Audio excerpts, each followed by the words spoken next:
You think you know Cleopatra? You don't. What you know is an image crafted by Hollywood, Roman poets, and a politician named Octavian. That image goes like this: a woman of unparalleled beauty who, with her serpentine charm, ensnared two Roman powerhouses, only to be bitten to death by a poisonous snake on a golden couch. Sexy, tragic, exotic, the perfect villainess. But the real Cleo, as different from that image as reality, is from a soap opera. The real Cleopatra was more complex, more dangerous, more surprising, and far more admirable. She was one of the most intelligent rulers of the ancient world. She won a civil war and built a political empire spanning the Mediterranean. She maneuvered between the two most dangerous men in human history, using her wit, not her beauty, and her death. That world-famous Cobra story is almost certainly be false, a tale concocted by a man who had won the war to justify his own actions. If you think you know Cleopatra, what you know is the story he made up, not her. The first thing that will shock you is that Cleopatra was not Egyptian. She was Greek, to be precise, a Macedonian Greek. Her ancestor was Ptolemy I, a general under Alexander the Great. After Alexander's death in 323 BCE, his empire was divided among several generals. Ptolemy took Egypt, and from then on, his descendants ruled Egypt for nearly 300 years. This dynasty was known as the Ptolemaic. They resided in Alexandria, spoke Greek, lived in the Greek manner, married Greek women, and studied Greek philosophy. Their attitude toward Egypt was more that of an occupier than that of an Egyptian. The dozen or so Ptolemaic kings who preceded Cleopatra never learned Egyptian, just as during Britain's 3th-century colonization of India, few governors seriously studied Hindi. Then Cleopatra appeared. She not only learned Egyptian, she mastered a total of 9 to 12 languages, including Greek, Egyptian, Ethiopian, Arabic, Syriac, Hebrew, Persian, Parthian, Latin, and perhaps more. Ancient sources describe the charm of her oratory, saying she spoke like music and needed no interpreter when conversing with anyone. In the diplomatic world of that time, this was a capability on par with a nuclear weapon. She was the first ruler in the 300-year history of the Ptolemaic dynasty, the first ruler willing to truly become Egyptian. She presented herself as the incarnation of the Egyptian goddess Isis, participated in Egyptian religious ceremonies, and made donations to Egyptian temples. This earned her genuine support from the Egyptian people, and that support was the foundation that allowed her to endure for so long. Second, her appearance may have been completely different from what you imagine. One of the most famous misconceptions about Cleopatra is her unparalleled beauty. She has been portrayed by actresses like Elizabeth Taylor and Audrey Hepburn. The Cleopatra of the silver screen is a perfect classical beauty, but the ancient historian Plutarch made a very intriguing remark in his account of her. He said her beauty was not particularly outstanding. What was truly irresistible was her voice and her personality. The way she spoke captivated anyone who spoke with her. These are Plutarch's exact words, not embellishments. Then there is the Cleopatra depicted on ancient coins, those official portraits she oversaw herself. In them, she has a very prominent aquiline nose, a prominent chin, and quite angular facial features, a far cry from the Hollywood version. Historians believe she may have intentionally portrayed herself with a more masculine, authoritative air because a female pharaoh in that era needed to project strength, not beauty. Whatever the truth may be, the story of Cleopatra conquering the world with her beauty was primarily written by the Romans. Roman political logic dictated that if a great Roman general was captivated by a foreign woman, she must have used improper means, her beauty, witchcraft, or exotic magic, because a rational Roman man could never truly fall in love with a foreigner. This logic protected the dignity of Roman men while simultaneously erasing Cleopatra's political acumen.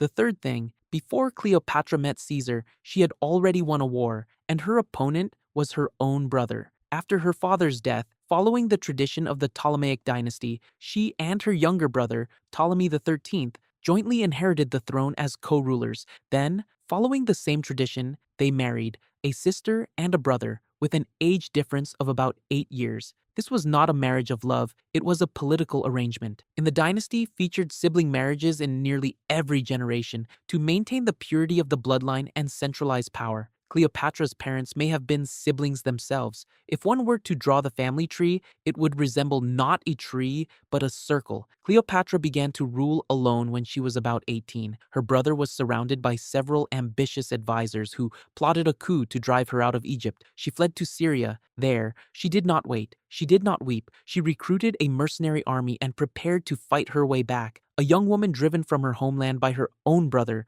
her first instinct was to raise an army. This alone speaks volumes about the kind of person she was. It was at this very moment that Caesar arrived in Egypt. Caesar did not come to Egypt for romance, but to pursue a political rival, Pompey. As it turned out, Pompey had already been killed by the Egyptians. While Caesar was considering his next move, Cleopatra performed the act that has been talked about for 2,000 years. She had herself wrapped in a linen sack, or perhaps a sheet, and secretly carried into Caesar's bedchamber, then emerged before him. This act did not showcase her beauty, but her extraordinary political acumen. She knew Caesar was the most powerful man in the world at the time. She knew he could be the key to regaining her throne. She needed to meet Caesar alone before her brother's men discovered her. That act of being wrapped in a sack was a stroke of genius in political maneuvering, not a romantic stunt by a young girl. And the plan worked. Caesar helped her defeat her brother, who drowned in the Nile while fleeing and drowned in the Nile. Cleopatra once again became the sole ruler of Egypt. All of this happened when she was about 21 years old. Caesar helped her defeat her brother and reclaim the throne, and then they became lovers. She later gave birth to a son whom she named Ptolemy Caesarion, meaning Little Caesar. When Caesar was assassinated in 44 BC, Caesarion became Cleopatra's most important political asset, as he was Caesar's only male heir. Then came Mark Antony. After Caesar's death, power in Rome fell into the hands of Antony and Octavian. Antony was put in charge of the eastern provinces. Cleopatra went to see him. She did not beg for an audience in a humble manner. She sat in a golden boat with purple sails and silver oars. She was dressed as the goddess Aphrodite. The entire harbor of Alexandria rushed to see her. Antony, meanwhile, sat alone in the empty square. Plutarch recorded this scene. Historians believe this was a political display Cleopatra had long planned. She needed to make Antony understand that coming to see him was her decision, not his summons. This psychological advantage in political negotiations was tantamount to winning half the battle. Cleopatra allied herself with Antony, and the two stood together against Octavian. The stakes of this confrontation were the entire Roman Empire and all of Egypt. Antony recognized Caesarion as Caesar's legitimate heir, a move that directly threatened Octavian's authority. As Caesar's adopted son and designated heir, Octavian's legitimacy would collapse. This was not merely a story of lovers, it was a war over who would rule the ancient world. Ultimately, at the Battle of Actium in 31 BC, the combined fleet of Antony and Cleopatra was defeated by Octavian. They retreated to Alexandria, knowing the end was near. Then comes the most famous story, the cobra. The classic account of Cleopatra's death is that she had a venomous snake hidden in a basket of figs and sent into her prison cell. The snake bit her, and she died. Elegant, dramatic, and full of exoticism. But modern historians almost unanimously agree that this story is false for very specific reasons. First, the Egyptian cobra is a very large snake. Adult specimens are over a meter. Hiding it in a basket of figs isn't impossible, but it would be extremely difficult. Moreover, a cobra is a living creature. It won't bite you on command. It might bite a guard, or the basket itself, or it might be discovered before it's even placed inside. Second, when Cleopatra decided to die, she was accompanied by 2 maids. It's unlikely a cobra would have enough venom left after biting 3 people. Furthermore, cobra venom is a neurotoxin, and the process from bite to death takes several hours, a painful process. This does not fit Cleopatra's style. She was someone who had studied poisons.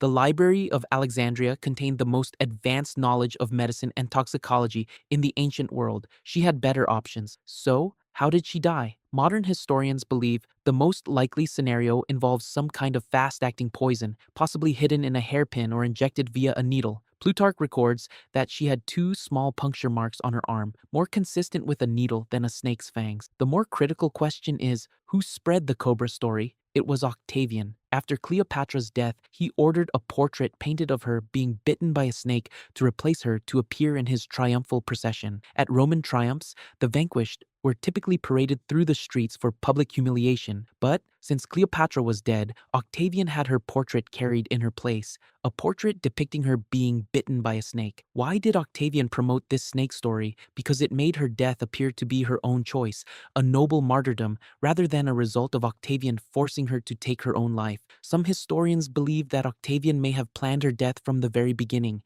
as a living Cleopatra in Rome would have been a political liability. But since she died of her own volition, Octavian appeared merciful. The snake story was Octavian's PR spin, not historical fact. A few weeks after Cleopatra's death, Octavian tracked down Caesarion. He was about 17 at the time and was fleeing to India. Octavian had him killed. Octavian uttered a phrase that has been recorded in history. There cannot be two Caesars in the world. Caesarion was the biggest gamble of Cleopatra's life. She bore him and raised him to be Caesar's heir, the most ambitious move in all her political schemes. This gambit ultimately failed, but it came very close to altering the entire history of the Roman Empire. After Cleopatra's death, Egypt became a province of the Roman Empire. Not just any province, but Rome's private granary. The emperor treated Egypt as his personal property. No member of the Roman Senate was permitted to enter Egypt without the emperor's permission. For whoever controlled Egypt's grain controlled Rome. Thus ended 3,000 years of pharaonic civilization, not by a great war, but by the death of a 39-year-old woman. The 300 years of the Ptolemaic dynasty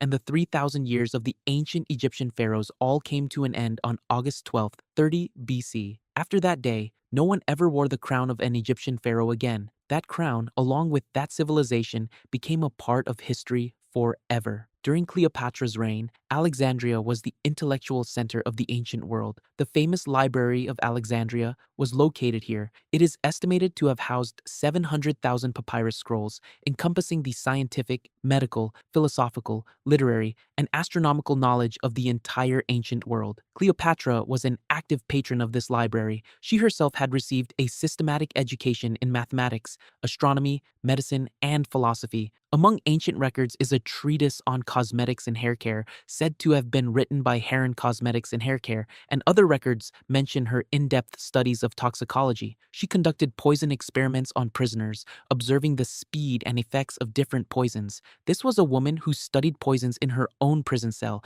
a detail that explains why, in her final moments, she chose a method that would allow her to die peacefully rather than relying on an unpredictable snake. She was a scientist, and her death was the result of a scientist's precise calculation.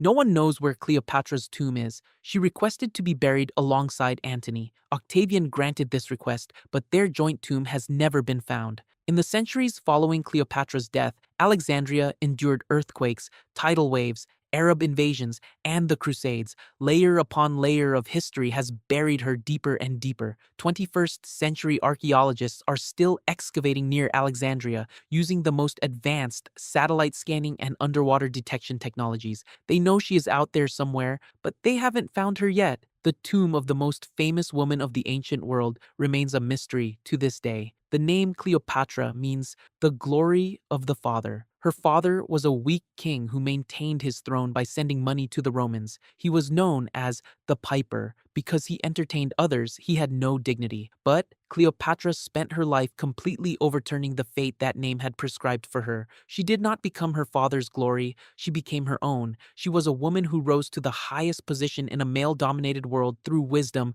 rather than submission. She lost. She was defeated by a man with a larger army. But the manner of her defeat is still debated today. The story of the snake is a myth, and the fact that a false story has endured for 2,000 years only proves just how dangerous she was. Only those who are truly feared need to be explained away with false tales. In the 21st century, the world is still debating what skin color Cleopatra had. This fact alone illustrates one thing. 2,000 years later, this woman still sparks arguments and keeps people talking about her. A person who has been dead for 2,000 years can still tear the entire internet apart. Octavian won that war, but Cleopatra won all the time that followed it.